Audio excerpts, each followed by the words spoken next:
That's I think it looks cool. It's because I got a haircut yesterday and the fringe is really off. I'm not happy about it. So I assume you had a very good time at Wu-Tang then? So good. Yeah. It was so good. I had the best time. I didn't even mind that I was by myself. Yeah. Like I made friends in the crowd. There was some like loser in front of me. You know when like you see someone like they're so white, but they're like obviously never listened to Wu-Tang before. Like obviously he was there. He was with his girlfriend, but he kept like looking back. I think he was with like friends. They'd already got tickets, and he was wearing a hat. It's like he just bought it outside, and I was like. Like stressing out. Yeah. But it was just like seeing them all, and then like what's called ODB's like son as well. Yeah. Oh my god, so good. I'm and so jealous. I feel I'm the odd one out. Sorry, but I wish the option was there, and you said no. I hate Wu-Tang. No. So did you? Did you exact actually words. say that? Wow, this is going to be an interesting. He said, "You know what? Fuck old dirty bastard." I did Is not that what you say said? that. I did not say that. Oh my I can't God. remember why I didn't go. I think it was just money at the time. Well, it's like, I mean, it's a big trip. Like, I mean, it's not a big trip, but it's like, I mean, I've been living in Sydney 2 years, and like even just coming home for Christmas and stuff like that, you're like, it's like $1,000 basically. Yeah. It is so expensive to get like east to west. Hey. Oh, it is. It's and insane. It's wild. And then the fact that like the tickets and then accommodation, like it's different when you're living there. And I can't believe. I mean, if you last minute, I would have got you to come with me. All my friends were like, I was messaging all my friends like. That I know like Wu-Tang, and everyone's like, I'm not gonna make it because Sydney's not like Perth. You don't just get in the car and we'll get in the last minute. It's a huge place. It's a bit of a That's why I'm not used to Perth as well. I'm like Forestville, that's like probably like 20 minutes away. And I was like, fuck, like it's Are not. you from Perth? Yeah. So I'm like, it's not like I don't know where Forestville is. Just like I don't the time. I'm really bad with time. Yeah, it is. It is a trek. Sometimes I'm like, when I give people the address, it's like, people are like, sorry, I can't make it. No, my god. People are like, Forestville, can we do it somewhere else? I'm like, what's that? No, that's such a cute setup. I feel like I'm like, this is like Theo Von. Like, this is real. These are very granny. I love it though. It's almost couches. like it's a contrast. Yeah. Like we've got we little try like to hip hop gods up there. Modern, like and Kobe. Not modern, whatever you would call this, old as shit. No, it's cute. It adds a bit of character. Yeah. It's like makes you guys like you kind of tough, and then it's like they're actually really sweet. Yeah, my dead nan gave them to us. Oh, so that's beautiful. Make sure you record a podcast on these. Did you say that? That's beautiful. And then she died horribly and slowly. Oh no. No, she's good. She's still here somewhere. She's still here. Yeah. Oh, bless. Yeah. I went to Sydney to see Kendrick Lamar. Oh, guess where I saw Kendrick? Another ticket for $50. I'm so being a hot girl so good. Do you know how good it is to be a hot girl? No, I'm so sorry. I'm joking, but like, am I? I saw him at the Astor when he literally had just. Like, he wasn't like Kendrick then. He was like, he was Kendrick, but you know what I mean? Just Good Kid, Mad City. Literally. And I saw him at the Astor like that close. Yeah. And it was insane. $50. Yeah. Someone couldn't come and just gave me their ticket. Where was it? Allianz Arena. Yeah. And I haven't been to any of the big arenas amongst thousands of people, so it wasn't very but intimate. still amazing though. Like Kendrick's. Kendrick's. It was so good. Wasn't that so the good? Gig with like Eminem? Was that the Eminem gig? No, he actually was like so. Oh, was that last year? It was 2 years ago. Yeah, 2 years ago. My sister was there. Yeah, she was flying in she'd been in America and flew in and was like, I'm gonna get a ticket, another last minute thing. I feel like that's how you just get like a cheap ticket, just wait very last minute because there's always somebody who can't go. Planning and preparation. Literally, or just like don't plan and go, I'll get a ticket. Like it's all manifesting. It's the secret. Yeah. we paid for early entry and it was not worth it. Yeah, do you know what I mean? Like all that bullshit. That's what they try and get you. They're not. I know. I'm not They make so much money out of it as well.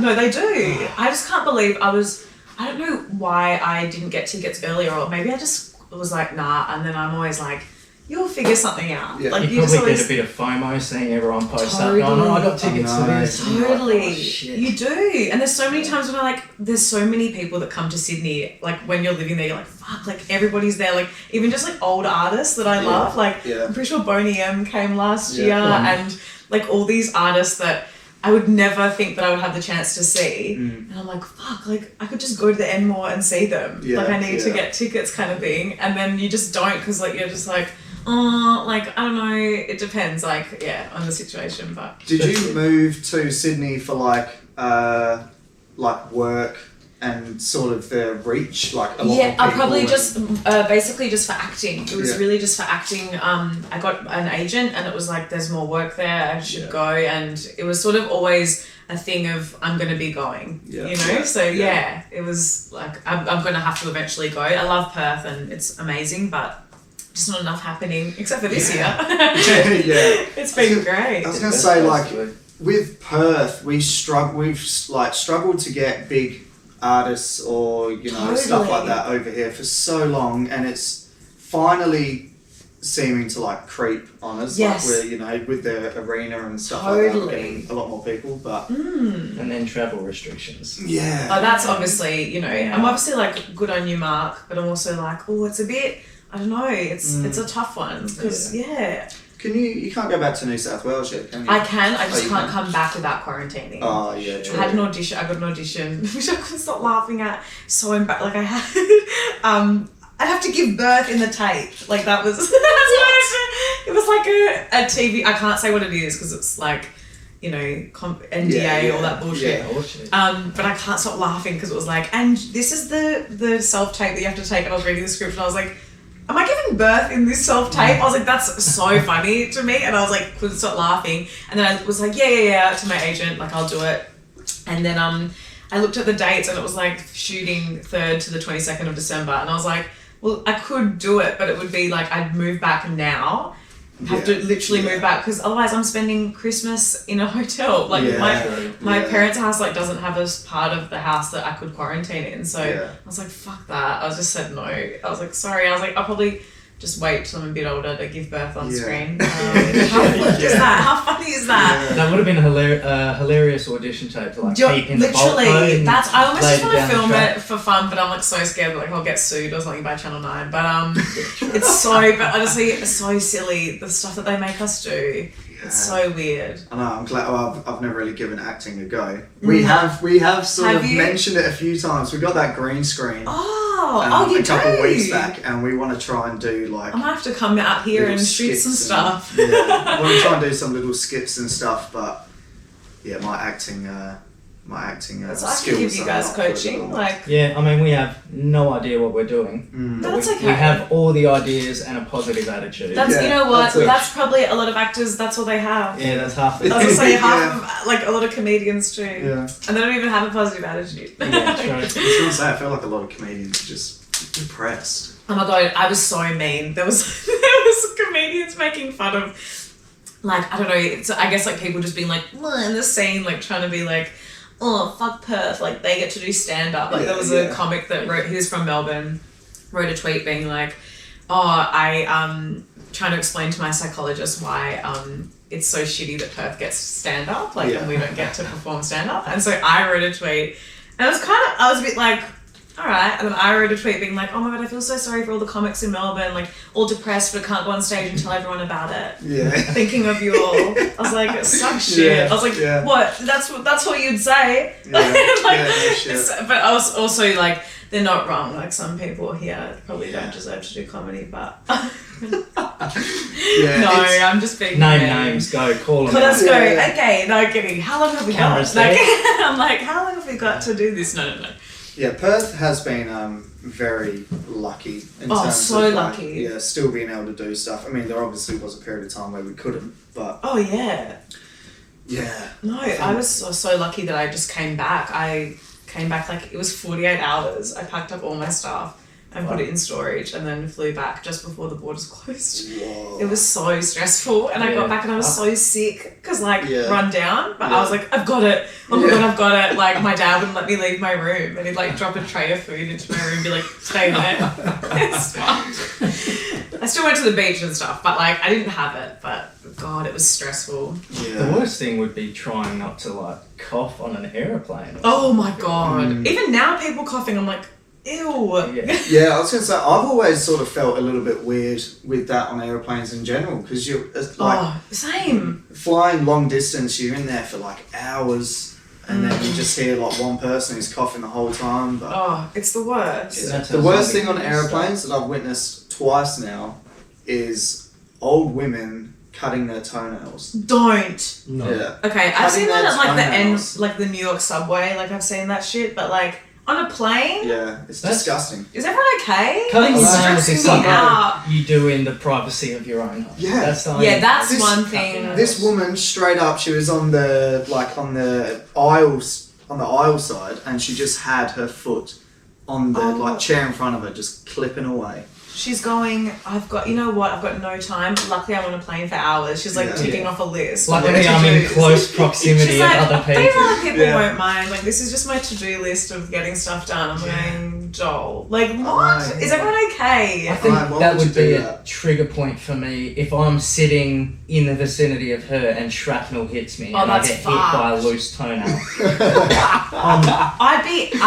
I'd like vomit. Yeah, I'd that's- actually spew up. I think I would as well. And I'd be like, get her off the plane, arrest her. Yeah, Like, you know, they can it'd arrest be you on like one a of those plane. videos in America where they're just Definitely. all going nuts on a plane. We And love like, it. Yeah. We Cutting absolutely it love out. it. Yeah. Yes. Mm. Yeah, I just don't understand how that would even come across someone's mind to like Oh. just think I'm gonna start cutting my toenails. No, people are fucked though. Like, Mm. people are the worst. Yeah. They are. I say, no, I love them, but hate them at the Yeah. same time. Just have some respect for yourself. Well, yeah, that's it true. as well. It's and, not other, only- and other people, Yeah. and yourself, Yeah. actually, because it's like, everyone hates you. Yeah, I could not put You myself know? in that position. Like, I would never dream of being that person on a plane. Well, you When sort I'm on a of plane, I watch TV and I try to sleep. That's basically True. all I do. Yeah, on a the only plane. thing I might do is like cry at a movie. I just Yeah. get so, like, I'm so, like, my imagination's so good, like, I'm in the movie. Mhm. And I can't help it. Do you guys cry in movies? All the time.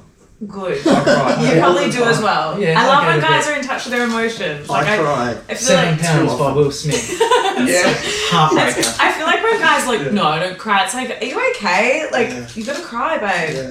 And in a movie, it's so good to cry in a movie. You Yeah. just be like, oh my god, Monsters it. Inc. Oh, that gets me every time. Yeah, it just gets you. Something that pulls at the heartstrings. It's like, why would you hold back? I know, you gotta let Just- it go, that's let it it. out. I'm just tossing through movies. I know, I'm trying to think There's of what so the many. last I was movie- like joking about Monsters Inc., but I wasn't. Yeah. I'm not joking. That movie really makes me upset. There's so many movies that make me upset. Yeah. What was the first movie you ever will remember crying while watching? Oh my god, there was this movie and I was so upset and I think I was so embarrassed. My mum was like, it was this old, I don't even remember what the movie was, but it was like an older film, probably like from the 80s, and I was like quite young, probably like 6 or 7, and it really triggered me and I got really upset. And my mum was like, are you okay? And I was like, my grandfather had just passed away recently. And I was like, oh, I'm just thinking about him because I was so embarrassed that the movie made me Yeah, cry. yeah, yeah, I was like, yeah. oh, I'm going to substitute that. And it was like, no, you could just say that the movie's Yeah. upsetting. Like, Yeah, you know what I yeah. mean? I don't even remember what film it was, but I was like, fuck. Like, and that's when I decided to be an actor. Like, Yeah. I think And they let are the people cry. best. They are the best movies though. A movie that makes you cry signifies a good movie to me. oh, if it can get you, Yeah. like, any movie can, like, make you laugh, I guess. But, like, it can make you cry. It's like, shit. Yeah, like Adam Sandler's not making me cry. No, not in And he some, very in rarely some makes things I think he all can. Just click though, maybe. Maybe. When he Click? sees his kids at the end Oh, of his old and true. Yeah. What about him in? Have you guys seen Spanglish? He's like No. this. Like he's a bit like I don't know, like demure in that movie, and a bit more like not like I'm a comedian. Blah blah blah. Yeah, It's like yeah. he's actually quite good. It's a bit. he's actually he got being me an a actor. bit. Yeah, he's actually acting. Yeah. I mean, God, he is great, but then sometimes you're like, okay, we get it. Yeah. But like something in that movie, I think he just like made me. I was like, oh my God, Adam. You know? Yeah. It shows on the I side. just hate the voice that he puts on in all of his like family comedic movies. It's like Yeah, he that does weird, put on a like, little whiny voice. thing. Yeah, sometimes I go, oh, what's that? Yeah. Yeah, for sure. It's like a man-child sort of. Yeah, basically. Yes, very like probably like the whole of Billy Madison is that voice. Yes, Yeah. yeah. That voice, you just think of that film. I think one of my earliest movies I cried to was probably Cool Runnings. Oh my God, great film to cry Great to. film. Great. It is. The end, Oh my the end You're where going, they're "Sorry?" carrying the bobsled to the to the finish line is just that got me straight away. I was like, I wanted them to win. I didn't know like the true story behind it all. Yeah. So I was like, No. oh, maybe they do win, but they don't. I thought you were And going to it say Spoiler your dad alert, told like- you halfway through that John Candy died. And you were like, Oh my God, John, Yeah. John Candy. He's not with us anymore. We love John Candy. Yeah, I remember my parents telling me that, or my mum telling me that when we were watching it. She's like, "Oh yeah, that big guy, he's dead now," and I was like, "What?" Oh, Cheers, I miss him. I miss him. I really want to do a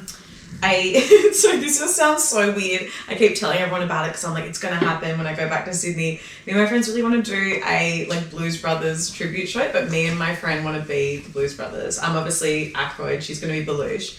And obviously we'll be like, it's gonna be like sexy Blues Brothers. Like, you know, they do those shows like Empire Strips Back and stuff. But it's the Blues Brothers. And hopefully we can get some comedians to like play the instruments and stuff. Yeah. And I'm hoping that like I can get Sam Campbell to be John Candy. Yeah. Like, would be so funny. Who's Sam Campbell? Oh, you don't know who Sam Campbell is? He won the Barry Award a few years ago.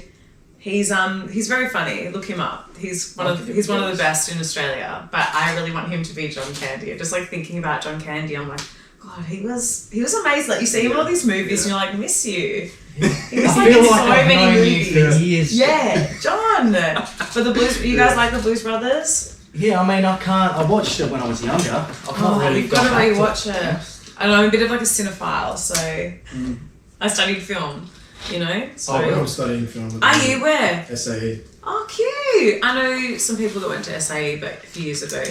I studied at Curtin though.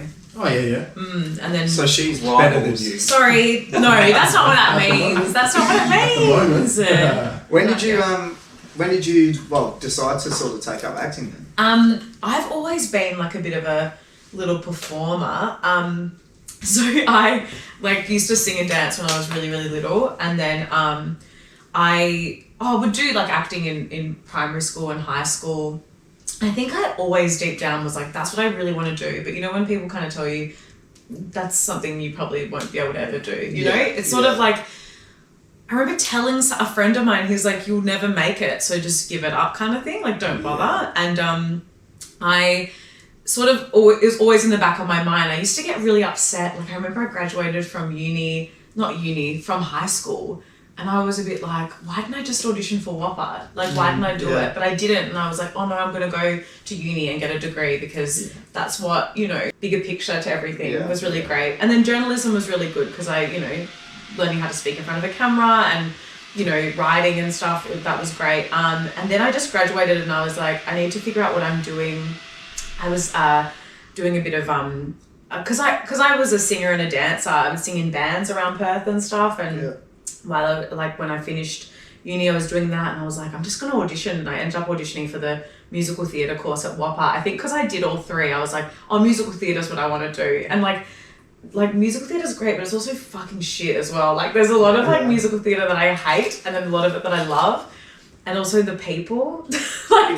Sometimes the people are great and then sometimes I'm like, musical theatre people. It just depends. I'm like eccentric crowd or I mean, I'm pretty eccentric, but it's also just like this weird vibe. Like I don't even know how to explain it because I thought musical theatre people were really bitchy until I started doing comedy and then I was like, oh fuck. Comedians are really bitchy. Like it's the bitchiest scene I've ever been in. And I'm a dancer. Like, do you know what I mean? Like it's insane. Yeah. And I went to an all girls high school. So it's wild to me that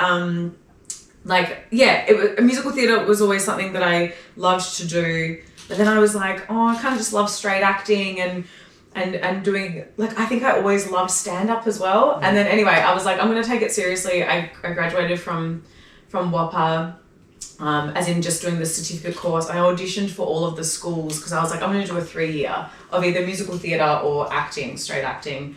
And I auditioned for all the big schools around Australia, so like VCA, NIDA, WAPA, and I got to the final round of all the schools and I got into none of them and I was so upset. What? Yeah, so final round and it was like, nah. And I was devastated, like so upset.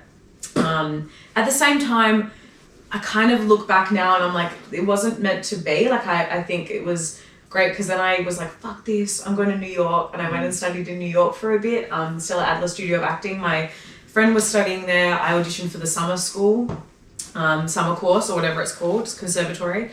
And I did and even that course is probably just like a little bit of money making for the school, right? For the summer, they get international people to come in, blah, blah, blah, and Americans. But it was just being in New York makes you go, oh, I'm shit at, like, I'm not very good. Like, that sounds so weird. That doesn't, I don't know if that makes sense, but more the fact that, like, acting wise, I was learning a lot, and I really enjoyed that. And I felt like I was like, no, I'm good, but this is making me stronger. And just being in New York makes you go like, fuck, this is the best city in the world. I want to be here. This is where I want to be. It makes you hungry.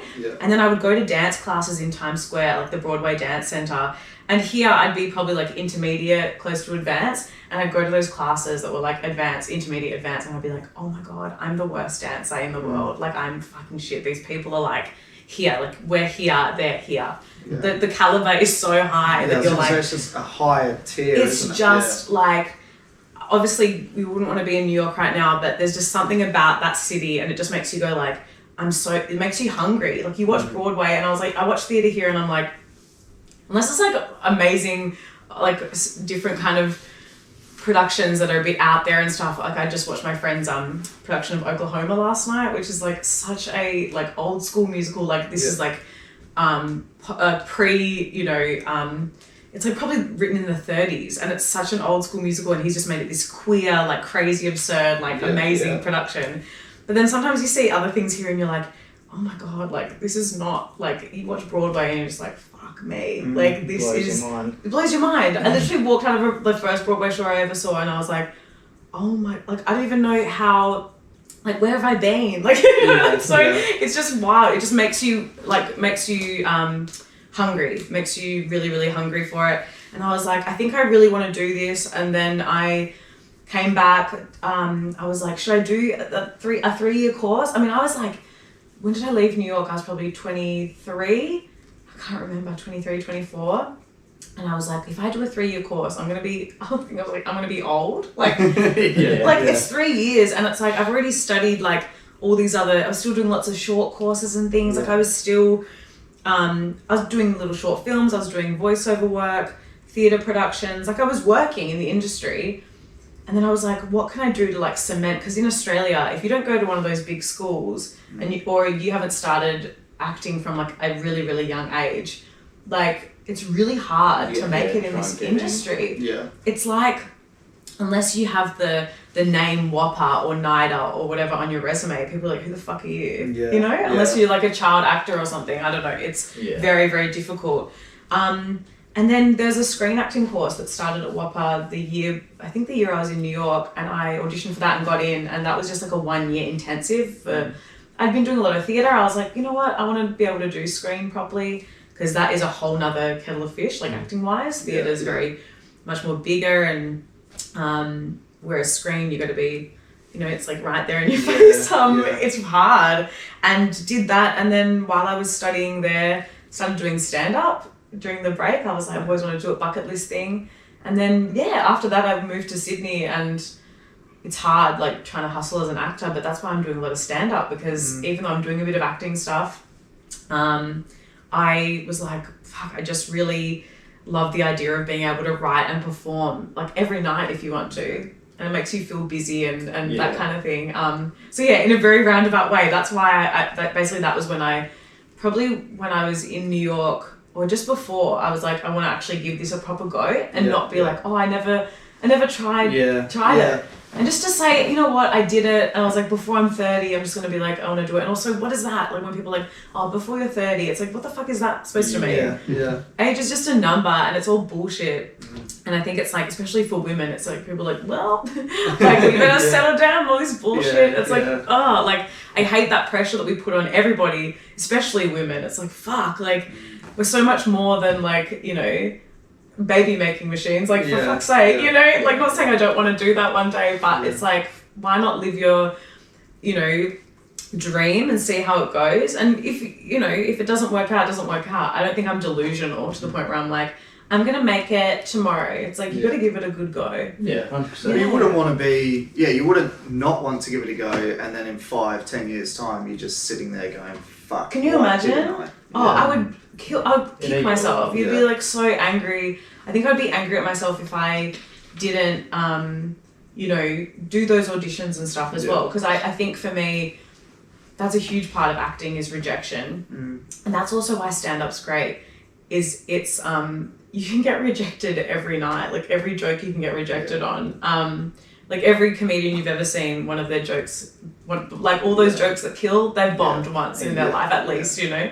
And so that's been really great as well, to open other doors of like experiencing things on stage. It makes you quick. It makes you helps you build like resilience. Totally, and that's what you have to be. I think just in life you have to be resilient, and I think I don't know. One thing I find really interesting is everyone's like, oh, like I could never like do acting or whatever, and I also find it really funny that like when I don't know, when I think about acting and the way that it makes you sort of understand other people, that's something that I think like everybody should do. Yeah. Almost everyone should take like a little acting course just to understand like other people or the human behavior.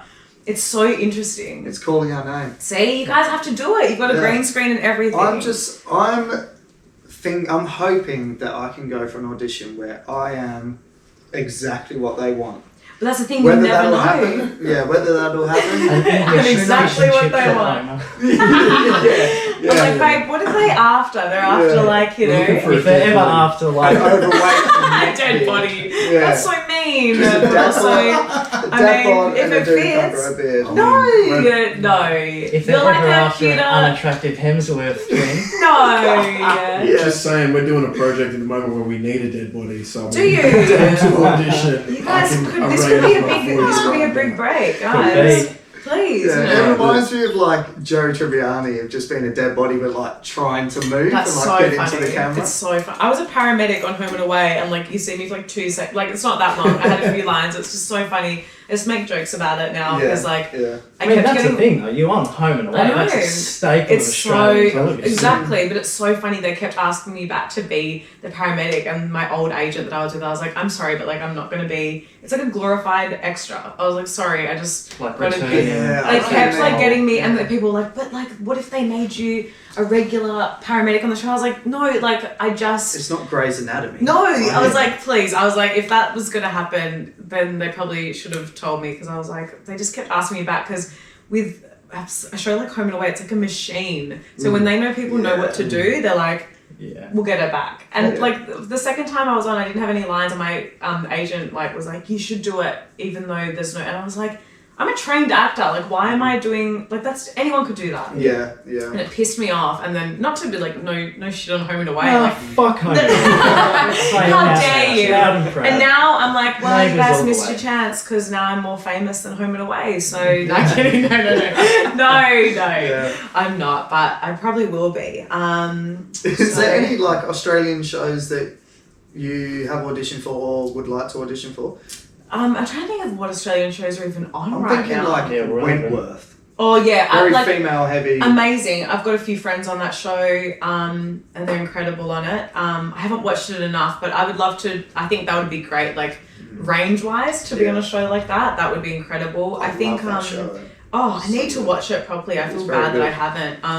Because I was gonna say, like, that's what I think is frustrating as well. Is like, there's not enough like Australian-made TV at the moment. And I think like the more that I'm doing stand-up and the more that I'm making dumb videos that are going viral, I need to just keep writing. And I feel like dream one day would be to have like or be able to write on or be on like or co-write on like a TV show or something would be amazing. Whether it be like, I miss like the golden Australian like film days and like sketch comedy days. Like they were amazing. Like so good. Whatever happened to All Saints? A lot of All Saints, all those like Blue Heelers and All Saints, all those drama shows. Back to the Rafters. Oh yeah, they were all that, Country practice. So cute, so cute. And I feel like I never watched enough of those shows. I feel like I would love to be on something that's like a bit comedic, a bit drama. I don't know, I love a good period piece. Like all those like period piece films, like the Molly Meldrum. I'm like, I'd love to be in like one of those, but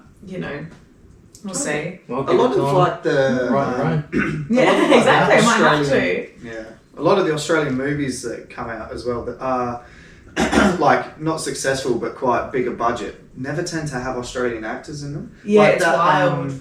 Cargo, and it's got what's his name? He's from The Office, from the English Office. Oh, you mean and he's in Love Actually. Oh, Martin. Yeah, Martin. What's his name? Freeman. Martin Freeman. Yeah. Oh. And he plays the main character, and it's he's English. Like, he has an English accent the whole time, but it's all in the Australian outback. Yeah.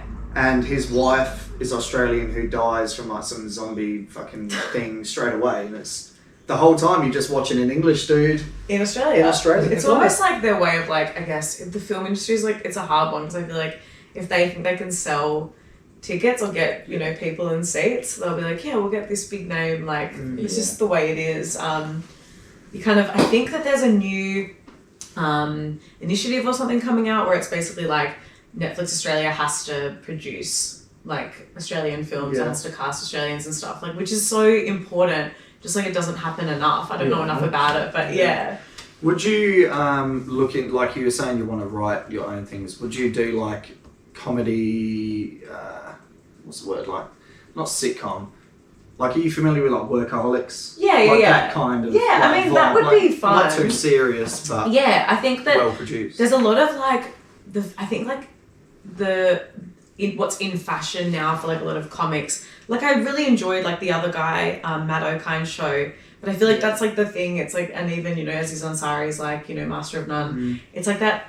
You know, it's a serious show, but it's comedy, and it's kind of got like serious themes and stuff. And it's like, oh, this guy's a fuck up, but like, you know, and I don't know if I'm like, yes, but then I'm over it. Like, I love a show like Broad City. Like, I think, you know, that's also really fun. I think it would be fun to write a show like that, but I don't know. I'm like, I love making little sketches and I love doing accents. And because of lockdown, I basically, I've always wanted to do impressions. And I was like, oh, I can do impressions. Like, learning how to do impressions. And I was going to say, I've gone through your accents. You managed to on your nail Instagram. Thank you. I don't know how the fuck you do So was that research, obviously? I literally, so that was, oh, you mean like the accents where it was just like give you an accent? Yeah. So some of them, it's probably cheating. Like, it's not like I haven't worked on some of those before, but a lot of them I had to sit down and just like Google, like on YouTube, and just listen, and just it's like you're a parrot. Like, it's just imitation, which is so it's fun when you have nothing else to do. It's great. You just go like over and over. Yeah. Like, I just made a video pretending to be a French waitress, and I was like, fuck, my French is not good enough, and being like such an actor about it. Like, oh my god, this isn't good enough. But I was like, oh fuck it, like, it's French-ish enough, like the accent's French, like that's all that matters, like it's making people laugh, you know, but I just love, it's one of my favourite things to do is learn accents. And then we have tried many impersonations and they all fail. It's hard. Speak for yourself. Honestly, speak for yourself. I feel like mine were great. You know what, you also say I'd love you to do, because I feel like you've got that look of who's the guy that plays Shaggy in the Scooby-Doo live films, babe? You've got that look. Freddie Prinze. Is it Freddie Prinze? Not Freddie Prinze, babe. That was Which one's Freddie Prinze? The guy who played Shaggy. I don't know what his name is, but he's in so many other films. You've got his look. Oh, I know the. What's his name? We'll have to Google it. He's obviously not successful enough. No, he is. He's still been working. I'm trying to think of what else he's in. He's in like She's All That. He plays like the guy on Real World and stuff. He's in a few things. Is he in Gilmore Girls? Or am I tripping? Maybe. Oh my god, I'm so bad. I haven't watched. My sister's been watching Gilmore Girls lately, actually. I haven't watched that show properly, like, throughout. But yeah, anyway, you've got that look. So if you can try and get a Shaggy underneath, like, under your repertoire. Get a Shaggy underneath, yeah? Yeah, that's a bit, whoa, what kind of podcast is this? I need a green shirt and a pet dog, and I'm... Yes, get a pet dog that talks. I'll have to... I'll be the dog. I'll be the dog, you be Shaggy. Yeah, that's cute. You've actually got that look about it. Yeah. No. I was going to say, it's not going to be like that show. Who was it? Wilfred. Wilfred. Wilfred. Oh Wilfred. my god, remember that? What happened to Yeah, that was, I know. What did happen to that? Well, they tried. They made it American, didn't they? That's one thing I can't stand. Americans that steal TV shows. The Office, they pulled it off. I'm surprised don't have time that for they did. Shameless. Like, I can't do American Shameless because I think the English Shameless is too good. I just love American. I haven't actually, can I be honest, I have actually never watched a full episode of The American Office. Not because I don't like it, I just haven't. I'm such a big fan of the UK one. I don't think I've just had the chance to watch it unless, I think now it's on Netflix. It sounds bad of me to be like, I just haven't watched it, but it's not like I don't want to. I think I should, because it's obviously became so popular. Yeah. It is good. Yeah. the English Office is just such like a cult following. Oh, it's so that British humour though, like you can't and Ricky beat Gervais it. is Ricky just- Gervais. He's a king, Yeah. and that's the thing. It's almost like I wonder because he sold that show. It's like The Office has. There's The Office. I'm pretty sure there's like The Office Turkey, and like there's The Office. Yeah. Like Japan. Like there's literally The Office everywhere. He like pretty smart because it's very relatable. Content. It can basically be translated to everywhere. Are you familiar with any of his other Yeah, stuff? yeah. Like what's Afterlife and all that Yeah, sort of stuff? I haven't actually watched. I don't think I finished Afterlife. Sounds so bad. I feel like I watched so many things. And I'm like, I never finished Afterlife, but I loved like extras. Yeah. I just love his stand up. I'm such a big fan of Ricky's stand up. It's so good, and I feel like Just does not hold back. and I feel like I'm quite inspired by his stand up. I know that obviously he's like an older white male, but it's funny how I think I try to embody that kind of I don't know, presence that he has on stage. Like I don't give a fuck. mannerism sort of thing. Well, just like the whole, I think especially now that he talks about being like famous and how he's like, people think I'm out of touch, so I take the piss out of them. And so I do that on stage with my persona because I think it's so funny that, it sort of makes people go like, oh, like, who does she think she is? It's like, babe, like, it's a joke. Like, you know what I mean? Like, just taking the piss, being like, one of my jokes is, everyone always goes on about how expensive the movies is. Like, how expensive can it be? Like, how much is a big bucket of popcorn? What, $80? Like, I don't know. I never had to pay for one myself. Because I'm so hot. You know what I mean? Like, and people go like, fuck you. How much is a ticket to Wu-Tang? $50? $50? I don't know. I don't know. I've never had to. It's like, is it free? Like, I don't know. How much are drinks at a bar? I wouldn't know. No, it's so silly. But yeah, no, he's great. Very, very. And also, like, it's quite amazing to see, like, oh my God, just speaking back to, people being like starting later in life and what they want to do. Like I don't think that show came out till he was like into his 30s or whatever. Yeah. That's pretty amazing just to think like there's nothing that has to stop you from doing what you want to do, and don't ever kind of give up or not give it a go. Is extras like accurate in terms of like what it is like? A little bit. I mean, I've only been an extra like once or twice, but it's pretty funny, like, and just like the way that they're taking the piss out of like the way people are on set is so funny.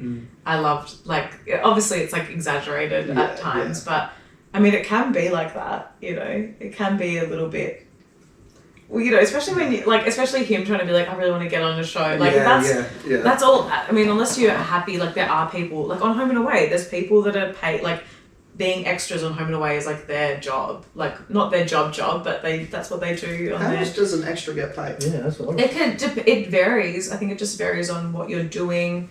Because I know sometimes there used to be when I first started trying to get acting work, there'd be ads that would be like, you can get paid up to like $200 for a day or something like that. Which when you think about it is fuck all, but or like $500 a day, but it depends on the budget. I can imagine do it for they're free. long days. So. Oh yeah. Being an actor is like, I think people don't realize how boring it can be. It's a lot of waiting around, especially on set. Yeah.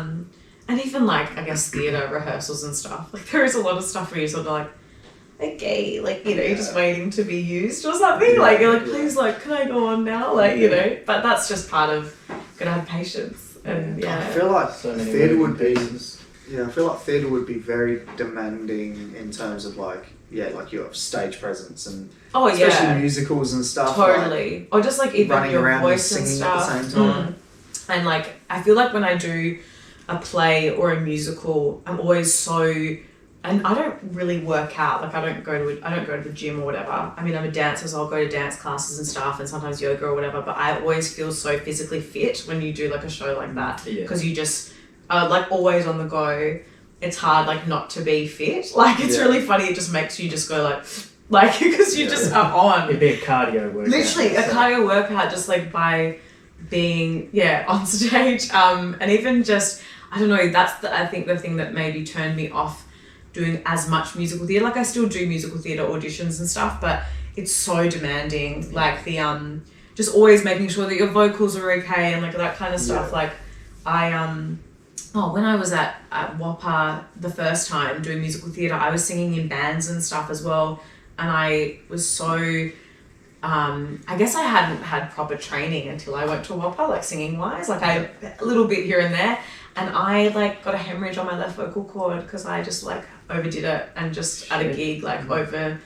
I had to go like do rehab for it was fucked. It was so stressful. I was like, I'm never gonna sing again. Like, oh my god, like it was so stressful. It's like people don't realize that's your instrument. Like that's your, you know, you're an athlete. Yeah. And that's your, you know, your muscles and stuff. And you've got to. It's actually a very boring life being a performer. Because you can't like just go out and have drinks. Yeah, you got to be mindful. Yeah, you can't just go out and be like, nah. Like, and the thing is, I'm not a big drinker, but like, you know, and I don't smoke or anything, but it'd just be things like that where you just be like, well, I can't go out because I've got to, you know, look after my voice or don't talk too much. I got a polyp on my vocal cords Oh my God. from like performing as well because I do like rap and then just things like I have to be aware now. Just things like singing in the car. You have to literally music that I shouldn't really be singing to. Totally. You know what I mean? I'd be the same because I'd like warm up on the way to gigs like in the car, and then my singing teacher would be like, "Don't," because it's not. You're actually sitting. You're not sitting properly, and you're not. You're using the wrong part of your like. I guess your muscles and stuff, and it's just straining. And it's just shit you never think of. It's literally the stuff that you'd never think of. But I mean, it kind of. It makes sense. Like I was playing soccer while I was dancing and stuff, and my dance teacher found out. She was like, "You need to stop," because I was doing shows and stuff, and if I got injured, she's like, "See ya," you know. And I was only playing soccer for fun, but it's just like little things like that. You go, if I really want to do this, you gotta take it seriously. Yeah. But also at the same time, it's like at what cost? Like you know, don't not live your life. But that's the thing that got me, like gigs. Yes. Like to go, I can't turn down a gig because I don't want to yell. You know what I mean? Totally. But then I'll be at the gig and half an hour into it and I'm yelling in people's ear and I can just feel my voice. And and you get that like almost like that paranoia, like oh my god. I used to get that all the time, like that anxiety when you get home. You're like, what the fuck have I done? Yeah, like, I'm gonna sing tomorrow night. Like, nah. Vietnam flashbacks. Yeah, literally. It's like apocalypse now. It's definitely something that like would stress me out. And I'd be like, oh my god. I used to get so when I do shows, like I won't go out. Yeah. Like I probably won't drink for the whole month or whatever I'm doing the show. I mean, some people straight after a gig will have a drink. With comedy, it doesn't matter, obviously, but with like acting or I'm just like nah, because I just don't need it. But at the same time, sometimes after a stand-up gig, I'm like, oh, I need a drink. Like after that, it's like but I totally get what you mean. It's it can be It's a demanding. Being a performer is so demanding. Not even just on like having to look after what you do in everyday life, like mentally, physically.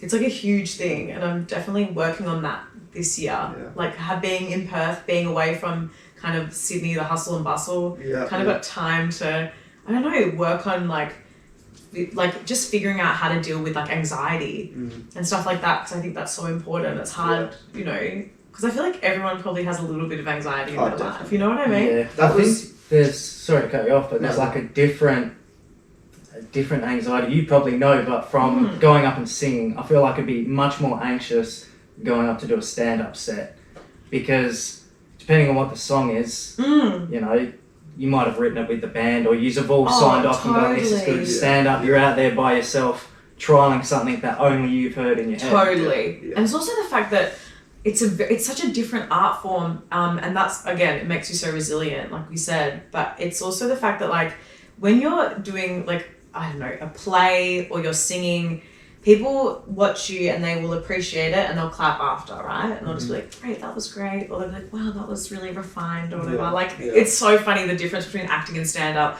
is people will watch you do stand-up and like drunk people in the crowd will be like, that's not funny enough, and yell out. Or they'll like try and like trigger you. It's almost like there's no respect for you when you're up on stage. And even the fact that like people won't even politely, like sometimes people will politely laugh. Some people will just be like, I can do better than that. And they almost like are watching you like they can do what you do. And I'm like, bitch, get up on stage and do it then. Like, you know what I mean? It's so weird, but it's like this, it is a different kind of nerves that you get. Because I feel like with a song, like when you learn a song it's like, you know, probably the same as rapping. I mean, I've rapped in my day, but probably not as much as you. But just like you learn, you taking breaths at certain points. That's like with singing, you're like putting marks on the music, going, okay, I breathe at this point so I can hold that note, blah, blah, blah. It's in your body. Whereas with stand-up, I mean, some comics aren't too good at it, but like, you know, when you go on stage, it's got to seem new every time. It's got to seem fresh. And also the fact that like, it can be in your body, but if people don't laugh, like, I'm definitely lucky that I'm an actor because I can improv and like riff off stuff if it doesn't work. But at the same time, it still doesn't mean that I like save it every time. Like if something doesn't go well, you're like, fuck. Like, and then you can't you've got to pull yourself out of it while maintaining your composure. That to me it's is wild. But it makes you feel alive. You're like, after you're like, oh, I didn't think this could ever feel like this. And then you're like, sweet, okay, well, I'm alive and it's fine. And what can I do to make it better, you know? How do you manage your nerves?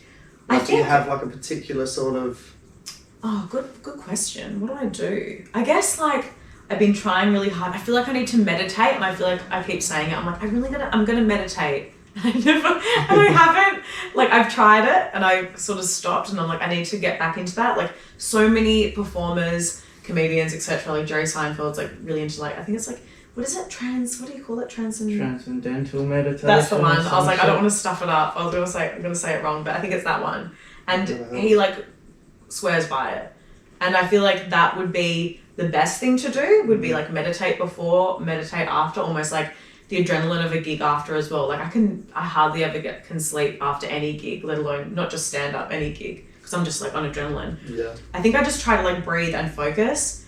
And before I go on stage now, I'm treating it more like I'm going on stage doing a play or something, and I'm going backstage, like not at an open mic. This would be like at a proper gig, like if it was at the Comedy Lounge, and I try and just like go through my set and just know it.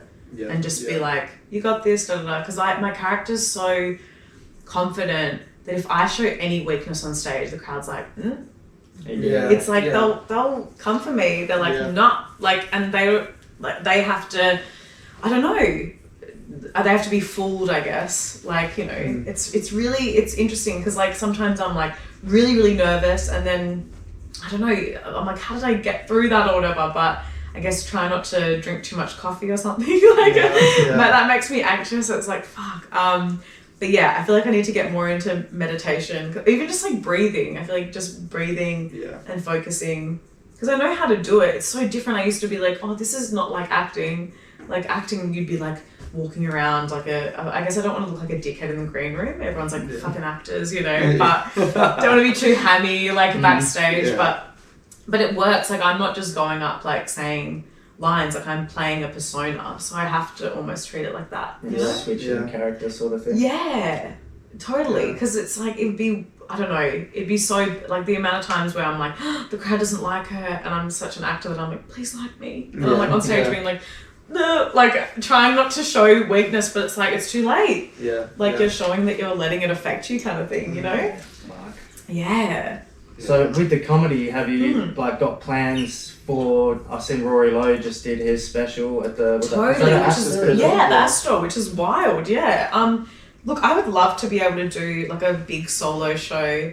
I have ideas in my head of this really big solo show, but it wouldn't be just straight stand up, because I love stand up, but I'm pretty fresh. Like I started 2017, but it was really like on and off, and I would only really do it when I, you know, had a night off Whopper, and I'd be like, quick, like go do a gig. And then I moved to Sydney, did like a few open mics, not really, because I did Raw here, WA Raw, got to the state final, then like I was like, cool, moved to Sydney, did some gigs, but I was focusing on acting and trying to settle in. And then I did New South Wales Raw, and then everyone was like, oh, can you come and do our rooms, blah blah blah. Like it worked well. And then I basically started to hustle a bit more at that. And I was like, oh, I actually can write new jokes. I think I was always so scared of that part as well. And since being here, like honing my like whatever it is, like 10, 20 minutes, I think I'm getting closer to getting like an hour together, but I really have this idea of doing like a show that's not just stand up. It's like acting, bit of dancing, bit of singing, like a bit of all different skills, and almost like a bit of a variety show almost, but in the character. Oh, I feel like it would just be, especially for the persona or what people think the persona is, it's amazing how triggering it is for people. And it's amazing how even, like, I don't know if you guys have seen on my Instagram or Twitter, I posted it as a joke that I call myself Australia's first attractive comedian, and it's fucked people up. Like, people are so upset about it.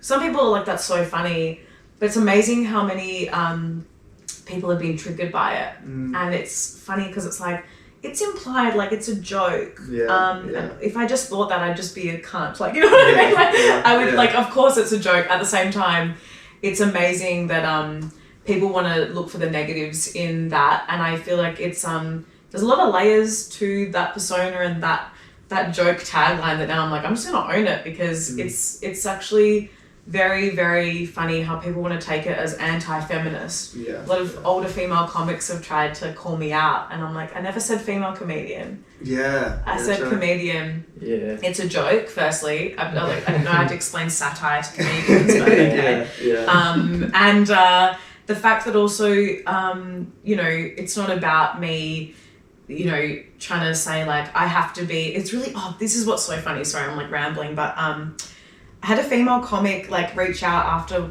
the AFL video went viral, which was really, I nearly didn't even post that video. I didn't even know if it was funny, but thank you so much. You know, when you're like, you doubt yourself, you're like, I don't know if this is funny. And I sent it to my friend Ruby Tees, who's hilarious. And she was like, post it, it's so good. And I was like, is it? Like, oh, like, it just wasn't sure. And then Amazing woke up the next day and I was like, what the, like, this is wild. Had like a pretty well-known female comic see that, and I think the Today Show interview, and she was like, after I saw that Ricky Nixon jab, like, I had to reach out, and I was like, oh, thank you so much. Like, it was a weird week, and then it was really funny. She sent me this email, and after all she said in the first email was, love your work, sister, and I was like, oh my God, like, thank you so much. I'm a huge fan of yours. I won't say her name because I don't want to, not trying to badmouth her. I just think it's like, just to be safe. It was just more the fact that then in her email reply after I was like, I'm such a huge fan of yours, thank you so much for reaching out, she started to say like, oh, you know, I love, like, you're amazing, let's keep in touch. And then she was like, oh, by the way, like, you're not just a beautiful comic, you're a very funny comic as well. And I was like, oh no, like, that's the joke. Of course I am. Like, are you joking? Like, and that sounds really cocky me being like, of course I'm beautiful, but it's not about that. It's the fact that people are judging me on how I look, and me calling myself that. They think that I am only valuing how I look. They're judging me on how I look. And that's the point. I didn't expect my act to be so feminist, but it is. And it's the fact that it's like, you're judging me on how I look, so you think that's all I care about. But really, I am intelligent and I am funny. And if you, like, I don't know, it's a weird thing, feminism, because I think, like, obviously, you know, people can be really extreme with it, and I don't see any problem with that. I also think that, like, it's changing, and I think, like, a lot of women don't know how it's changing, and they think that we're degrading ourselves or whatever, like, by posting or wearing certain clothes and stuff like that. And I talk about that on stage because I'm just like, this is not degrading me, like, this is empowering me, and I'm choosing what I wear. The empowering part is like, we have to support each other as women, otherwise we're not going anywhere. Feminism doesn't grow. We can't actually get anywhere and be equal with men if we're against each other.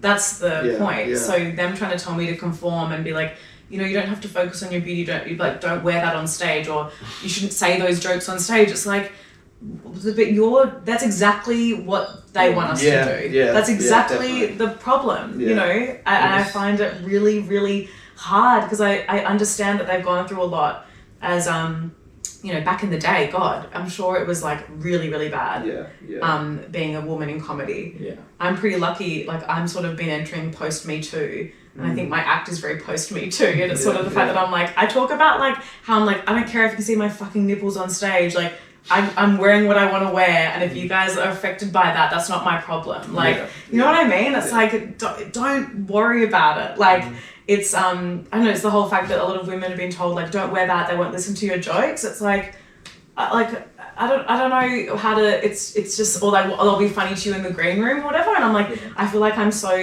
the opposite of that. I'm like, the guys are scared to look at me because of how I dress. I'm it's like, also you know, it sounds so bad, but you know. It's breaking down the viewer as well, and it's like saying that is you assuming that all the audience are just going to be the most basic people who look at someone, see a beautiful face and go, that's it. That's but it. most people aren't like that. Oh, But and even so, I'm like, and even if they are, I'm like, that's not my problem. Yeah, like, it's not, it's exactly. and it's not my job. I was like, if they can't hear that I'm being funny, my looks shouldn't stop me from being a comedian. Yeah, Like, you know how many men would be like, oh, you're too pretty to be a comedian. It's like, yeah, I am, but I'm better than you. Like, that's the the persona, and that's the thing. I think men also be like, oh, she's just like a man hater or something. And it's like, no, like, I'm taking the piss out of this world that's a male dominated world. Yeah. Like, it's I find it really funny that I had like a friend of mine sort of say like, it's not funny because you are attractive and stuff. Like, you can't call yourself attractive if you are attractive. And I'm like, babe, go see a therapist. It's not my fault that you don't think you're attractive. Like, that's the persona, right? Saying that. I just think it's a weird world that we live in where it's sort of like, yes, women, equality. And it's like, yeah, but we're so bad with like to each other, and I'm definitely working on like trying to make my show about how this sort of like feminism being like, we've got to get more women on lineups. It's like, it doesn't mean anything if you have more white women on lineups. Yeah. It means something if you have people that are, POC, like disabled, like all these like other minorities. It's like, who do you think you are? Like, we don't, it's been years since white women have been in comedy. It's like, yes, all male lineups are boring, but we should be fighting for a bit more than that, and not worried about what people wear on stage. Yeah, definitely. What are your thoughts on Hannah Gadsby? I think that she's extremely talented, and I think like obviously Nanette was an amazing show. I don't think it's a stand-up special. I think it's like a one-woman show. And I think like even that show, when I saw it, I was so moved by that, and watching it, and I was like, she's right. Like, self-deprecating humor or like putting yourself down on stage, like that's exactly what I try not to do with my persona. Watching that sort of cemented that for me, that it was like my act was very I don't know, I think I kind of played a bit dumb, kind of be like, I'm a pretty dumb girl or whatever, and I was just like, this isn't funny to me. It's not empowering. It's not, and I watch a lot of comics. I'm not trying to like knock other comics, but Hannah Gadsby says it herself. It's like, it doesn't feel good to sort of like relive trauma and sort of like put yourself down to make people laugh. You literally, people are laughing at your misfortune. Like, is that supposed to be funny? Like, I don't know. I don't really, I'm going to get so in trouble for saying this, but it's like, I don't really like laughing at people saying I'm depressed on stage. I go like... Yeah, I think there's a part of you when you're watching that and you sort of go, oh, it's not really that funny though, is it? No, I kind of go, are you okay? Like, do you need a hug? Like, and it sounds bad. Like, if that's their way of, and like probably for people that's like a therapy thing. It's like, because I probably love to play my persona because I'm like, fuck, I wish I was like that. More in real life. Like, maybe a little bit I am, but it's just, it's an interesting thing that you just, that style as well. Hannah Gadsby's like Nanette is very popular right now as well, like doing a one person show, and sort of, getting really deep and sort of, I don't know, talking about trauma and stuff like that. And I don't think that's something I want to do, but I really love that she's opened that door for comedians. I think that's probably like for a lot of people that's maybe therapeutic, or it speaks to a lot of people, which is great. For me, I'm like, I just want to make like a really silly comedy show that's I don't know, makes people think and pushes some boundaries. But yeah. Are you familiar with, I forgot what their names are, but the improv duo that's on Netflix? I forgot what it's called. Oh, like Middle Ditch and that's it. I don't know them. I love improv though, but I don't know them. It's very, very good. I think there's only like 3, I think they're about 45 to an hour episodes. But they basically start off and like introduce themselves and ask someone in the crowd to like give them like what they do for a job or blah blah blah, and they get like a bunch of information. Yes. And then they create it's wild when they little do that. Story about it. It's insane. I saw some New Yorkers do that, and I was like, this is insane. Like when you see long form improv like that, it's just like, what the hell? How wild? I need to watch. But they're like, forget it. Like they forget the character names and like who's who and like stuff like that. I love that though. But the thing is, it's like I find it comedy's wild because I think think that I like don't really know comedy, but I've like been watching comedy since I was so young, like stand up and a lot of different stand up, and there's so much out there, and it's wild that like even my style in Australia, like people are like, what the fuck? Like I think a lot of the comics think I'm like that, or it's really weird. I got a lot of blowback when I first started because I guess I made fun of comics in my set and stuff like that. Do you have, you know, like any comics in Perth or in Australia that you do sort of look at and think they are killing it? I want to be. Yeah, well, like there, I guess like I love that. Like Sam Campbell's someone who, I think his specials on YouTube. Definitely look it up. It's just like he has such a like absurd, almost style, and he uses a lot of like projections and sounds and stuff that I just kind of go like, this is like insane, but it's almost like. That's why it works. It's like I just love the fact that he's not afraid to do what he wants to do. It's almost that's what I want to get to in my comedy. I feel like I'm, playing a bit safe at the moment. Like I'm pushing it a little bit because no one's really doing, I think, what I'm doing. Yeah. Which I'm kind of lucky because people are like, what the fuck is this? But at the same time, people are like, a girl can't go on stage and be like, I'm hotter than everybody else. It's like, you can actually. And apparently people laugh at it. But it's, I'd love to be able to push boundaries like Sam does. Like I think he's, but he's like, he's great. And there's so many, I'm trying to think of like, there's so many comics that I know now, like in Perth and Sydney and in Melbourne. Everyone's doing great things, and like my friends just started stand up, my friend Ruby, but she's amazing. Like there's so many amazing female comics that my friend Natalie Caro, like incredible impressions, incredible, like I feel like we've got the chance to do like our own SNL when I get back, and it would be great. I would love to do a bit more of that because I just feel like it's telling jokes on stage is great, but I'm like, oh god, I know that I've got some skills and my friends have some other skills to do a bit more than that. And make it like a bit more than just saying jokes on stage, not there's anything, that's obviously very impressive. I think it's like being a magician. Stand-up's always fascinated me because of that. I'm like, how do they do it? Always was like in awe, and now I'm like, no, I can do that. It's really funny when you realize that. I actually can a little bit. So would you ever do like Disney on Ice or something? Not that. I'm not that good. But I don't know if you saw for my birthday party this year, I did. I always have like a themed party because I'm like a 5-year-old in my head. I'm so stupid, but I like last year was Wimbledon theme. It was all white at the tennis court. This year was the 1984 Winter Olympics, and we went to like Coburn ice skating arena. Is that when Tonya Harding that birthday? Basically, like it was. I mean, it was around that time, so it was very like Tonya inspired.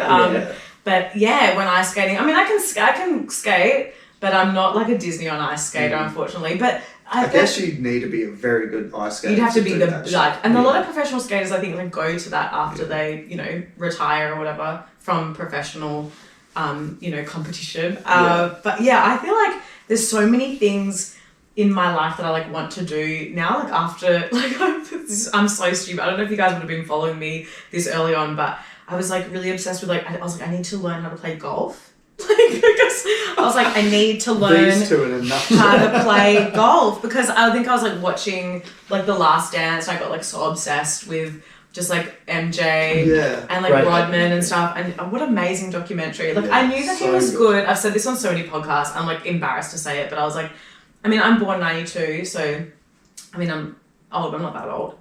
But I was like, I knew him from Space Jam, but fuck, he was really good. Like, he was really good. He wasn't like, just a great actor. He was. I was like, he's an amazing actor, but basketball, like, it was just insane to me that he was that good. Like, it was almost like watching that documentary. I was like, oh my god, like superhuman. Like, not even human. Like, that's what was insane to me. So watching him do it, and then I was rewatching The Sopranos, and I was like, all these men playing golf. Like, I could play golf. Like, it's actually, like, I feel like half the time, like, I think people think that women, like, they probably think I'm, like, that's why I did stand-up, like, I want to impress, like, guys, or, like, I want to play golf to impress guys. It's like, no, I want to, like, beat the guys. Like, but I think it would just be amazing to be able to, like, do a business deal on a golf course and be like, yeah, thank you, and just go, And we go, thank you. And it sounds so And then you dumb. both light up a cigar. And Yeah, literally. And I've got one glove on, obviously, because that's what you wear in golf. I've been studying. Or even just like any, like I'm a dancer, but like I've always wanted to do like proper ballroom dancing, like learn how to do like, I've always proper salsa, like proper samba, like just there's so many things I think like in life, doing your career or whatever you want to do is like great or whatever. And I guess obviously what I want to do career wise, like acting and comedy seems very fun and stuff. But I'm like, oh God, it's not fun if you don't like get to actually like have hobbies and go out there. Yeah. I think for a lot of comedians and actors, life can be like so like that's all I've got. And I was like, how devastating if like things don't go to plan. Yeah. And like that's all you got. Like it's like anything though. Even if you're an accountant or whatever, it's like I don't know, doing all these like bucket list things. I feel like if anything happened to me, like I'm like, oh, I got to do that. Like for me, that's what stand up was. It was just a bucket list thing that was a hobby, and now I get paid to do it. Yeah. But and that's gonna happen with golf as well. So A lot of people, have you tried golf yet? yeah, I'm really bad. A lot of people play golf. It's not easy. A lot of It's hard. rich, famous people seem to just be good at golf. I play know. It's the golf. laziest sport you can play besides Probably because darts. they play it a lot. That's because they play, because they've got time. nothing else to do. They've got the time, they're rich. I mean, when I'm rich and famous, that's why I've got to learn now, so I can be really good, Yeah. Planning for the future. My thoughts are they got rich from playing golf, from meeting people. So I'm just trying to learn golf. So that's my I interest. see. See, that's some smart, rich babe. dude, That is Just so some old rich smart. dude, just yeah, man. Like I'm really looking for a job here. Oh my god, Yeah, that's I'll put it. you Yeah. on $500K a week. Yeah, right. Yeah, I suppose I could do that. Like, Oh, you know what? I could do it if I get to wear the little outfits, I'll be happy. Like great outfits. I feel like half the time I'm like, what do I get to wear? Like that's almost why I do things sometimes. I sound like such a girl, but I'm like, I'm not embarrassed to say it.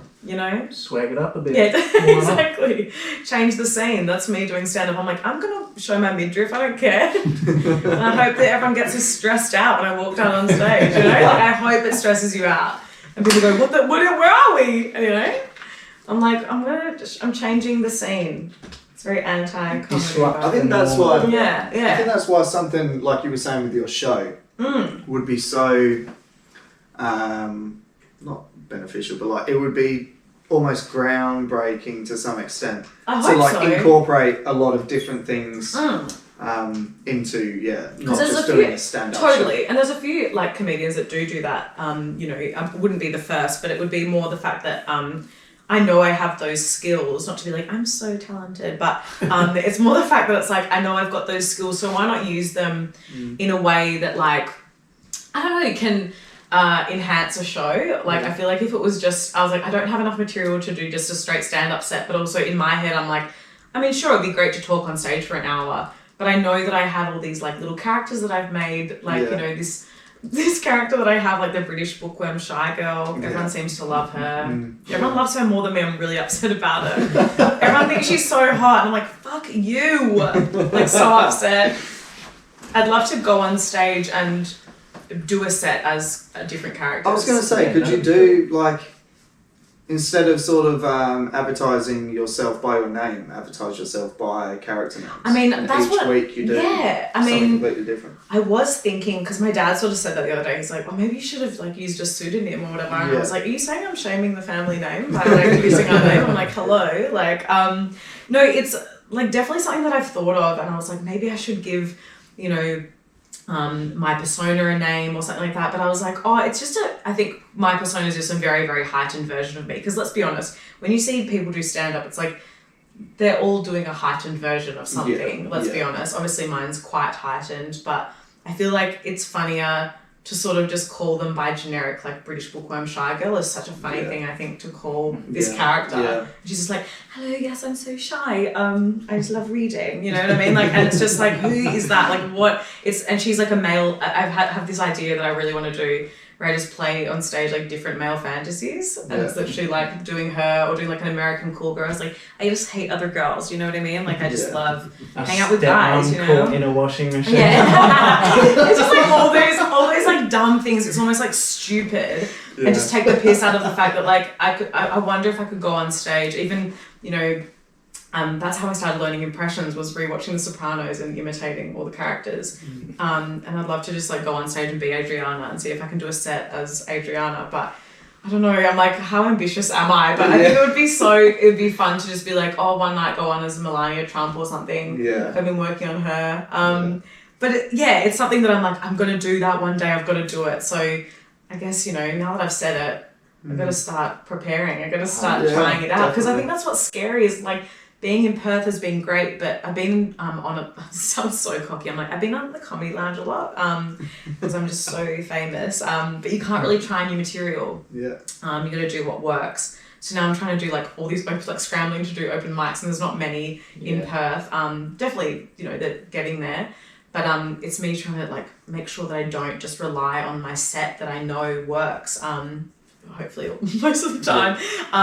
So I'm like, I've got to just go on and ramble and try and like do maybe different characters or see what happens. Because have you guys watched the Comedy Store doco on Stan? Oh, I've watched maybe like 2 or 3 episodes. Yeah. Oh, I binged it. I was so like in awe, and it was just the fact that like all these really successful people, especially like, you know, the ones who play characters like Jim Carrey and like Whoopi Goldberg and stuff, they just sort of like went on stage and just tried stuff and bombed, and it's almost like that's how they got to be what they are. Like you can't be scared of bombing. It's like that's part of the creative process. Yeah. Whereas I think I'm such an actor, I'm like, it's got to be polished and I've got to know what I'm doing. I know I can be like a dickhead on stage and make people laugh, but at the same time, like, I don't know, all this stuff like I'm saying, I'm like, I'm going to go on stage and be like, you know, British on stage, or I'm going to try different characters. I'm like, then why the fuck haven't you, Elouise? Like, like, why? What are you doing? What are you waiting for? You know? So hopefully I can sort that out, because it's amazing to see like that's how they grew and they had the chance to work on stuff at the Comedy Store, and then people were like, yeah, they bombed like every night, but look at where they are now, you know? Yeah, that's it. You wonder how many hilarious ideas have gone to the wayside as well. Oh yeah. They didn't have the platform or the balls to go out there. Totally. It's such a thing. Is the Comedy Lounge similar to the Comedy Store in terms of like you have to sort of work your way to get there? Yeah, I think a little bit. There's not really like an open mic night. I think they're about to start one up again, but it's a bit different. I think I was really lucky because I guess when you do well at like Raw or whatever, people are like, oh, that's someone that will, you know. And then when I went to Sydney, the guy who books it is a friend of mine, and he was like, hey, you're doing really well. When you're back in Perth, let us know and we'll put you on. Yeah. Doesn't mean that I did well though. But I still felt for so long that Perth didn't get my set, and I was like, Perth fucking they don't get it. They're all bogans. Like from Perth, I'm like, fucking bogans at the Comedy Store, they don't get my set. Like being such a brat, such a diva. I'm like, they don't get it. It's really highbrow, really highbrow stuff. But it's more the fact that that's what I had to do this year, is learn how to, and they gave me the chance. I was really grateful that they booked me a lot while I was here. And I think I was lucky because I was making viral videos. They were probably like, yeah, we'll get some people. You know, it's probably a bit of a win-win for both of us. Yeah. But I had the chance to write a set, or, not write a set, but refine my set and work on the character stuff, like, you know, on stage. And now I know that I can, like, just be confident and go out there and just give no fucks and just and it's like got me to the point where I'm like, okay, that's my set that works. I know it really works well, and now I'm like, fuck, I can't go back to Sydney with the same set. Like I feel like I've got to give some new material. But it's also like, you don't want to rush that as well. If you have jokes that work, they work. Like, and not everyone's seeing your set. That's the problem with stand-up. True. The comics will be like, I've seen that joke 50 times. It's like, what the? I don't fucking care. If it's not for you. It's not for you. It isn't for you. It's for the audience. Even that's what's really funny in New York. I wasn't doing stand-up yet. This is 2015. And I went to watch my friend's friend do stand-up in this underground club. And it was just comedians.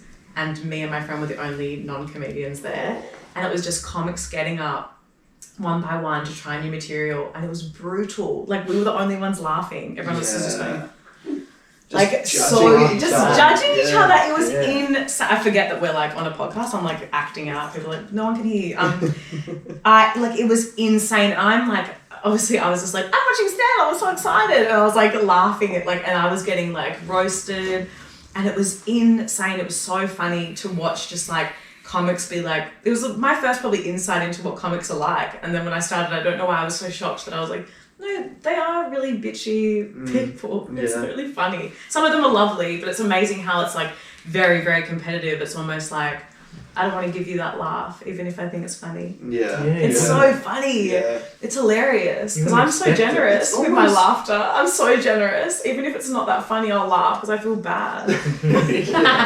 It's almost like that with music as well. Like, Totally. I notice doing gigs and stuff. Like, I've not done a gig for like a couple of years now, but yeah, like the same thing. Very close knit circle of people that would kind of help each other out to get gigs, and then there'd be a bunch of people that were just kind of like the outsiders. Yes. That would never get put on lineups or whatever. Wild. Yeah. It's definitely It's like nuts. in every industry, and probably like any, I guess not even just entertainment. It would be like this whole this cliquey kind of thing that it's sort of like, if you're in, you're in. Like, it's amazing how many comics kind of like started following me or liking my content after I sort of was on the Today Show. And it's really weird to me because I was like, where have you been? Like, what? I didn't matter until I had a viral video. Yeah. It's like, I've been here the whole time. Like, How was that?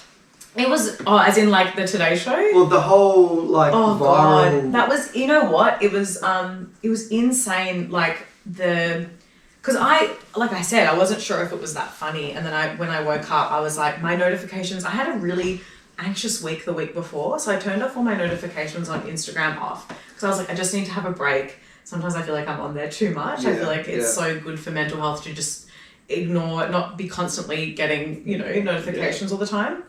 I was having a moment where I was like, I need to get out of Perth. Like, I just feel a bit like lost, like I don't know what I'm doing. Made that video, and then I woke up and my Twitter was going off, and I posted on Twitter. I never used Twitter, and now all of a sudden I'm using it obviously a bit more. Because you're famous. Because I'm famous. A friend of mine was like, put it on Twitter, like just put your videos on Twitter, like you never know. And I put the Melbourne quarantine one up on there, and it kind of got a bit of traction. And that's why I put Australia's First Attractive Comedian in my bio, because they wrote an article about me, but they said someone has made a fake porno about the Melbourne quarantine, and I was like, someone? Yeah. I was like, what? So angry. So I was like, fuck this. I have to put it, I was like, I hate it when comedians and stuff put that in their bio. It's like, oh, like, I'm a comedian, like, oh, shut up. Like, you know what I mean? Like, I always thought it was so wanky, and I was like, no, like, I have to put it in my bio. And I just came up with Australia's First Attractive Comedian because I was like, that's so funny. And that's going to piss a lot of people off. So I did it. See, I'm such a bitch. It's going to piss a lot of people off. So I did it. And then I put that in my bio because of that. My Twitter was going off. I was like, what the hell? Then I had a missed call from my agent. He's like, Elouise, the Today Show wants you on. Like, he was like, what's this video? Because he's not on Instagram. And I told him, and I was worried I was in trouble. I was like, am I in trouble? And he was like, well, the Today Show want you on. Like, and I was like, what? Like, pissing myself. It's insane the way the internet is. I always used to be a bit like, I wonder what that'd be like to like have a viral video. And I was like, oh, this is what it's like. It was insane. Just kind of glad that I turned off my notifications on Twitter as well, because I was like, this is too much. But then I saw like Peter Hellier shared it, like who else, like Matt O'Kine, like Mark Humphreys, all these big guys who like are very big in comedy. I was like, oh my god, Charlie Pickering. I was like, what the fuck, like all of a sudden I had probably like 200 followers on Twitter. All of a sudden I have 2,000 something. I was like, what the hell? Now I had like 3,000 followers on Instagram, now 6,000. Like, it's amazing how just that little, everyone's like, who's this? And luckily, I guess I had other content. Otherwise, people probably wouldn't have followed. And luckily, I had that in my bio. I reckon that's what made people follow me, because they were like, oh, she's a comedian. Probably turned some people off, but So then I found out I had to have a phone call with the Today Show, one of the producers, and it was really funny. Like, again, he didn't really get the bio, the tagline in my bio. He's like, oh, but you're obviously very self-aware, like that's obviously irony. And I was like, no, it's not irony, it's satire. Like, I don't think I'm unattractive, like, fuck you. Like, like, oh, it's so funny, because I was like, I'm sorry, but if I was like ugly and like, people would be like, wow, she's really, like, bless her, like, body positivity and shit. But like, because I can't say that. Like, it was just so silly. And he was kind of like briefing me on what I might get asked, and they were like, oh, by the way, like, and because of the time difference, luckily it was only 2 hours back then. I had to be on air at like 5:45 a.m. Yeah, and I was like, I'm not used to waking up even at 8 o'clock, let alone. And I was like, and like I said, like I can be a very anxious person, so I was just like, it was almost like this adrenaline rush. I didn't even feel like eating, like I was just like on adrenaline. I think that day was sort of prepped. I booked a hair appointment. I was like, gotta make sure my hair looks good. I was like, I luckily booked in a hair appointment. And then I had like, I tried to get to bed really early. They sort of briefed me on what they might ask me, but they were like, they might just go for it. Like, and they kind of made it sound like Carl Stefanovic might be like a bit of a dick. And I was like, what? So I'm sort of like briefing myself of being like, what like roast can I do? Getting like, ready to clap. Ready to, like, I was almost like, he's going to be against it. And then I was like, I'm going to have to be on air at like 5:45. I was like, fuck, like, it was, that was insane. So I woke up at like, it was really weird though. I tried to go to bed early, which is obviously hard anyway. I'm such a night owl. And when I woke up, it was really funny. I woke up before my alarm, so my body was like, get up. Like, it was like, be ready. Went to the studio. I'm like in this little room by myself waiting to go live, and I'm just sitting there waiting, and then I'm live, and you can't see them because I think they don't put it on the monitor, so you don't look down at them, so you're just looking straight.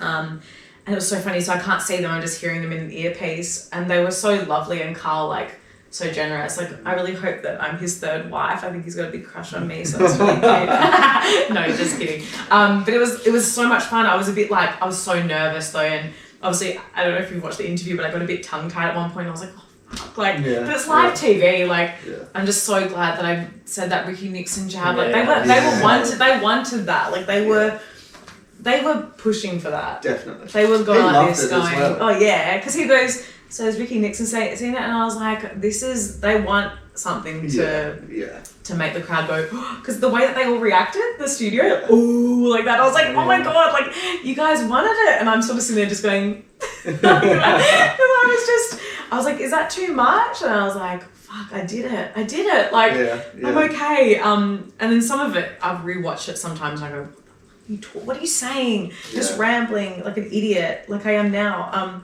But it's like, it was pretty amazing. After that, like, there was no way I was going to go back to sleep. I did another interview for my friend Ruby and her friend Maddie J from The Bachelor. They're on a podcast, did that interview, and then waited for it to be on the Today Show here, but they cut it because someone cut it because of the US election. Some idiot in Perth, Channel 9 Studios, cut it, and everyone was like, conspiracy theory. It's like Eddie Maguire was on, and they were like, it's because Eddie Maguire owns Collingwood, and it's the AFL trying to silence you and stuff. It almost made it like a bigger thing. And I remember my uncle calling me, being like, you need to talk to like 6PR or get someone on that is tell your story. Yeah, tell your story. Like, they're trying to silence you. It was like this big thing that we were like trying to basically he was like, you've got to make this extend for over 48 hours. Like, see if you can do it. Because by then it had been nearly 24 hours. And I was laughing so much at that, and I was like, nah, I'm just going to leave it. There was a few tweets sent, and then they apologised. Like, one of the, I think it was, he's a head producer at Channel 9, called me and apologised, which was so sweet. Yeah. Because he was like, I'm so sorry, it was someone in Perth that did it. And I was like, of course it was. But why would you cut the Perth girl? Like, I felt so bad more because like I had family waiting, like watching. Yeah. Anyway, after that, this was wild. I had like a friend of mine, she tagged Ricky Nixon in the interview after I posted it. And I didn't need him to see it. Like, I don't give a fuck about him. Like, I honestly couldn't care. It was just like, because even in the video when I mentioned him, my cousin was like, oh, just mention Ricky Nixon. Because I said, originally in the video, I was like, oh, Eddie Maguire asked for my number. I think he wants to sign me. And she was like, no, say Ricky Nixon. I was like, oh my God, true. Like, forgot about him. And then she tagged him in the video, this friend of mine. And ended up like, obviously he saw it. And then called me a fat, ugly slut, which is amazing. Can we just address amazing? How hilarious. Oh, it's like a 13-year-old boy taking a jab at someone. It was the best thing. Literally, when she sent it to me, I have to be careful because like she ended up like asking for clout after all the other, I'll explain the rest of the story, sorry. That was insane. When she sent it to me, I was like this, I went, oh my God. This is the best thing that's ever happened to me. This is the best thing that's ever happened to me. I was like, he's just taken the bait. So did he comment On the She video? replied to he replied to her tag, so he obviously watched the interview after she tagged him in it, and then said "fat ugly slut," and she screenshot it and sent it to me. I posted it. I think it would have been in the morning because I went to a yoga, like a Pilates class, and I came out and I was like, I had posted it being like, oh my god. And then I was listening to Steely Dan, like Ricky Don't Lose That Number, and I posted a video of me going like this to the song and being like, I can't believe I'm going to be the reason that Ricky Nixon ruins his life again. Like, and I just was like screaming because I posted it everywhere. I posted it on Twitter, I posted it on my Instagram, and I didn't even do this. It was people, friends of mine sent it to Clementine Ford because she always posts things like this, and she reposted it, and then it was on Twitter and stuff, and then all of a sudden, bang, Daily Mail article. So funny, and I was just like, I did it. Like, and I called my uncle. I was like, guess who just made it last for us? You know, over 48 hours, like the fame. But it was still like a little bit like, oh, this is a lot. Like, I did not ask for this because when I posted the Daily Mail article, this so-called friend of mine started asking for clout, being like, can you tag me, you know, in the photo, like I'm the one who received the message. It was really it was actually really like traumatic to receive that message, and I was like, it was about me. Yeah.